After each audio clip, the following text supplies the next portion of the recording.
You know, one of my favorite things about this little motorhome is the even littler engine under its hood. It's got a 4-cylinder making about 110 horsepower. Now, don't get me wrong, it's plenty for most of the driving I do, but it leaves room for something to be desired. And on today's video of Chuck's Trucks, a show about cars, I'm gonna show you how we can change the way those ponies show up at the rear wheels so we can trick ourselves and the engine into thinking that instead of a 5,000-pound turtle shell on the back, we're a nimble flatbed. On today's video, we're gonna be swapping that rear end for one with a higher ratio. And it sounds intimidating and it sounds like a lot of work, but I'm here to show you that it just ain't. Don't go anywhere, it's gonna be a fun one. Thanks for tuning in. Before we get started on this gear change, I wanna go over the materials you're gonna need if you wanna take on this job by yourself. And of course, that starts with the gears themselves. And this is a place where you can really save a lot of money if you know what you're looking for. I went with a 4:56 rear end ratio. A lot of folks will do a 4.88. For me, just kind of the general rule of thumb is if you got a shorty mini motorhome, especially if you have one that's a manual, going with the 4:56 is a really good bet. You're gonna make it easier on your engine. You're gonna be able to spend more time in 4th gear or 5th gear. And because you're short, you don't need all of that extra torque. So it's nice to have a little bit of fuel economy still going down the highway. If you got a long rig, or if you have an automatic transmission, we all know the automatic transmissions on these, their overdrive is geared so high or so low, depending on how you're thinking about it, that in order to ever use overdrive, you really gotta jack up that rear end ratio. And why not? It opens up more gears for you, and it's gonna improve acceleration in all of the other gears. That's why I'm going with the 4:56. Of course, your mileage may vary, you do you. But I like to get used ones because I picked this up on eBay for under 400 bucks. It's ready to go. It's not, you know, something you have to build or assemble yourself. It's a drop-in replacement part. I don't know if you've had the time to price out getting the gears changed in the diff you already have, but I did around town here and I couldn't get that job done for under 1,700 bucks. This is the unit I've got now. It does have the speed sensor for ABS. We're just gonna pretend that's not there. I might clip that cable. Otherwise, it's gonna bolt up, and any 8-inch rear end will fit your rig from model years, I believe 1985 all the way up to 1994 or 95. This is from a 92 4Runner. I know it's gonna work, and I'm very excited about that. That's the diff that you're gonna wanna have. If you wanna add a locker or something, be my guest, but just know, then you're in the custom territory where things get expensive. Since we're taking that diff cover off, of course, we're going to need to have a new gasket for that. I really love using this old school gasket sealer from Permatex. It's called Aviation Forma Gasket. I like to put that on those paper gaskets. Since we're gonna be removing the axle half shafts out, you might choose to reseal that with some Permatec. You could use black. This is ultra gray. I'm not sure if it matters too much. And when all is said and done, it'll be time to refill that diff with new oil. This is some Lucas synthetic. It's actually not what I'm gonna be using. Mine just hasn't come in the mail yet. I'll be using Redline. I just really like the Redline stuff, but it is a whole lot more expensive. It's like double or triple the price of the Lucas oil. And of course, you gotta have some brake clean for cleaning things up along the way. For tools, you're really not gonna need much. That's the beauty of this. You're just going to need a hammer for hammering the ends of the bolts with the cone washers. I'll show you that in a second.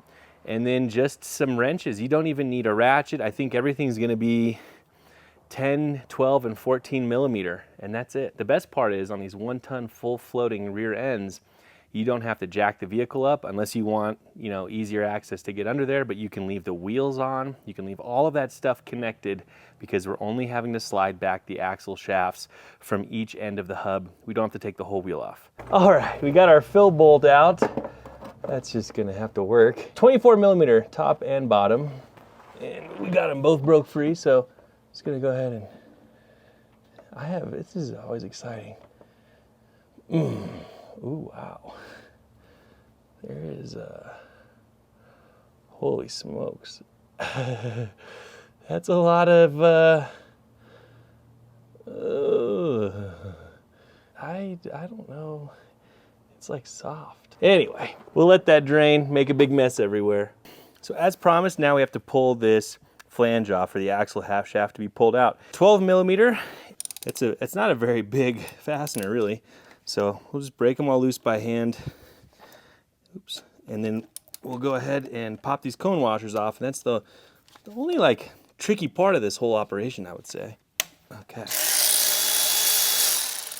I love this tool. Well, this just goes to show you never know what you're gonna get. So there is supposed to be on each one of these studs a split washer like this, and then what is called a cone washer.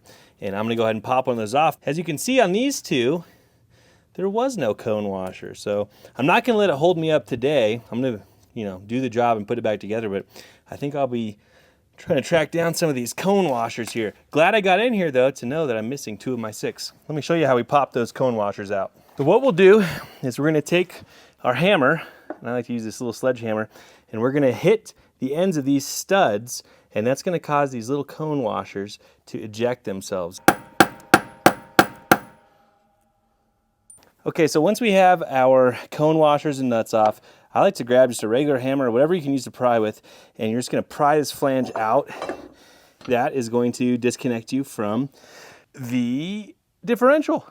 Look at that, and this will come all the way out if you want to, but we don't need to go there. We got this side off, and just like on the other side, we were missing some cone washers, so I actually called the Toyota dealership, and I was able to get a new set of studs, cone washers, lock washers, and nuts. It's like $100, but this needs to be good, Let's go underneath and I'll show you what we've got going on there. I've got the bolts, the 4 bolts pulled out of the drive shaft, and then I've got all of the nuts off of the studs that hold the differential on. And I'm gonna start by just popping a screwdriver in here, pulling this off, and then we get to wrestle this heavy beast down. And it's not the lightest thing in the world. I'll tell you that much. So let's get started here. Let's see.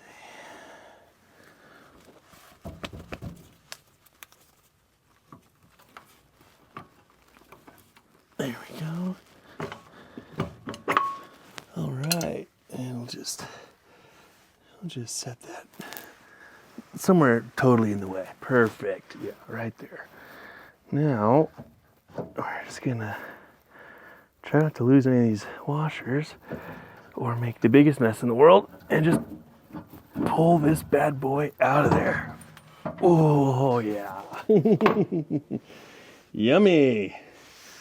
All right, but if you look, that's our housing, and we'll go set this guy on the table, and I'm just gonna get in there with some brake cleaner and clean up this gasket mating surface, although this looks actually pretty good, so that's nice.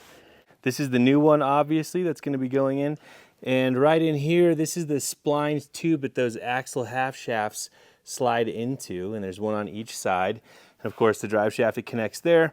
And we're changing the ratio of the revolutions that this makes in proportion to this turns. So this was 4.1 revolutions here for every revolution here, and this one's 4.56. So about 10% difference.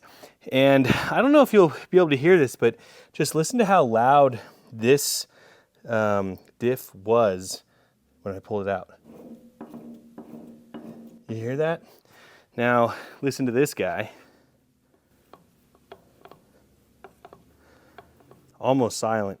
So the bearings, I think, were going bad in this unit. The gears actually look, I'm not an expert, but they look pretty good to me. Nonetheless, cracking open one of these diffs to mess with it is something you need specialized tools for.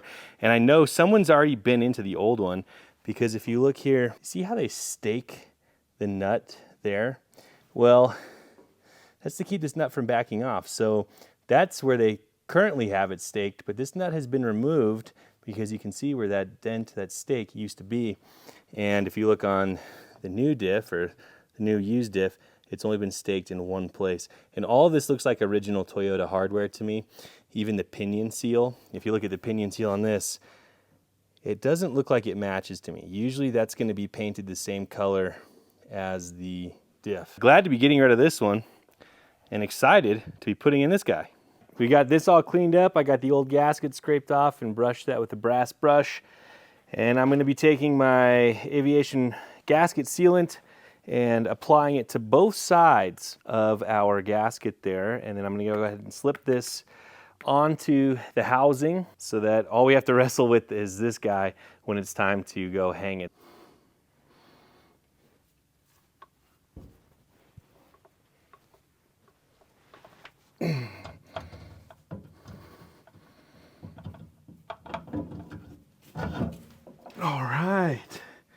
There we go. Now we can start tightening this baby down.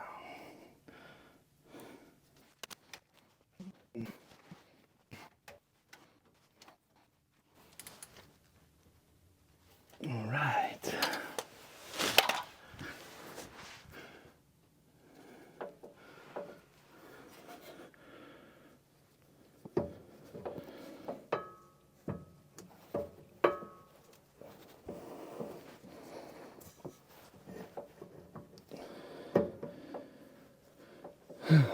Okay.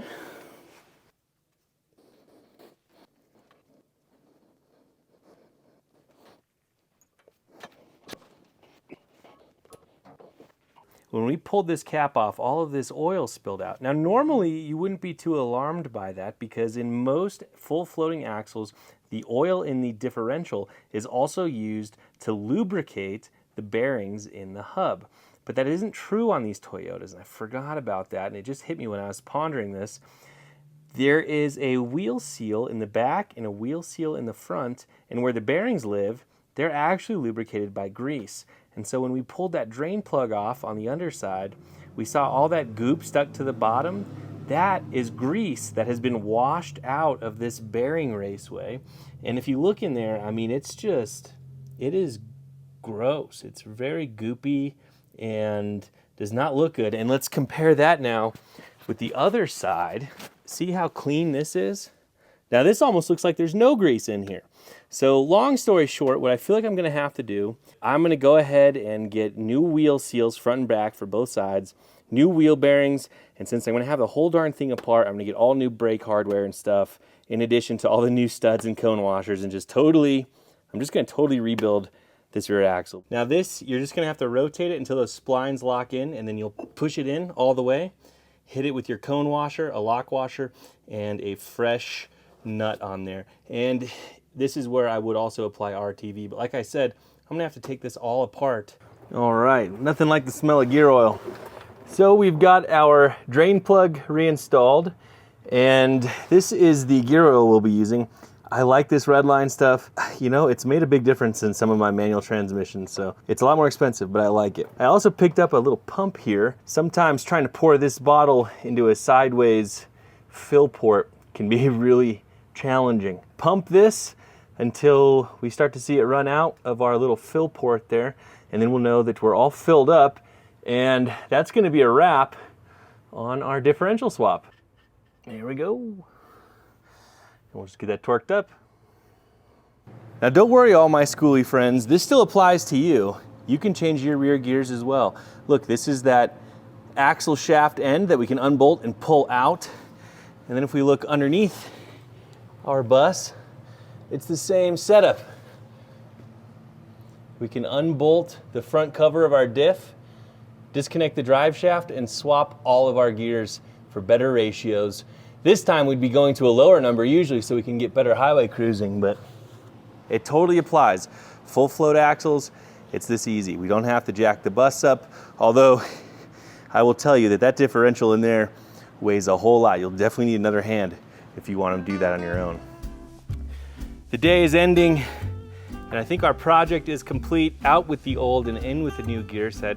That's gonna make that truck feel like it weighs, well, a little bit less, frankly, but it's worth it. You got to do everything you can to optimize that little engine, and I kind of love this stuff. And for under 500 bucks, heck, under even $400, the fact that you can do this yourself in an afternoon with nothing more than a few wrenches, a hammer, a screwdriver, you saw how I did it. It's something to look into. I hope you enjoyed this video. My name's Chuck Cassidy. We'll catch you next time.